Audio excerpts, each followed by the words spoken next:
You've got a lot of people out there saying, hey, the supply side is starting to really take care of itself and therefore prices should be falling. But I find that a lot of the listing prices aren't realistic. They're not market clearing prices in any way. And the buyers can't afford to jump in at those levels. So you're right, to have the two match up, you're going to have to see prices come down a little bit. I don't think there's going to be a big fall though. I mean, I'm not a great forecaster of anything and certainly not of real estate markets, but there's some people online. They've got big followings on YouTube and other social media channels, and they're very knowledgeable, very well informed, very well researched, who think the market could go down 10, 20, and 30%. I still think there's enough pent up demand that it's unlikely to fall that much. Thoughts?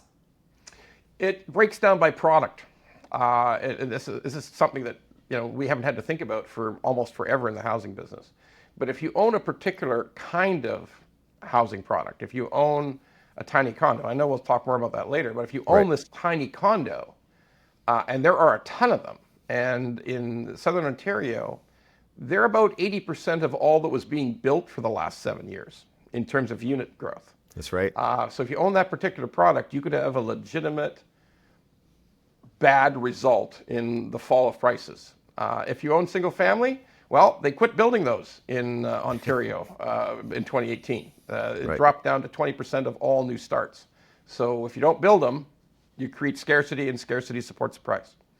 Yeah, when I'm talking to young families as I'm rewriting the book and I'm out there, with friends of my kids, et cetera, they don't want these small condos. I mean, even as a first-time buyer, that's not really what they're looking for. They're still hoping to get involved in the single detached home market. A lot of them, of course, can't afford to buy anything early on because of the needed down payment, all the things we've discussed.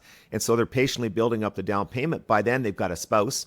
They may have a child on the way. So again, they don't want a small condo. They want to go straight to the home, and there aren't enough of them around, to the point I made earlier. That's why I don't think in the single detached market you may see the big fall that some are forecasting.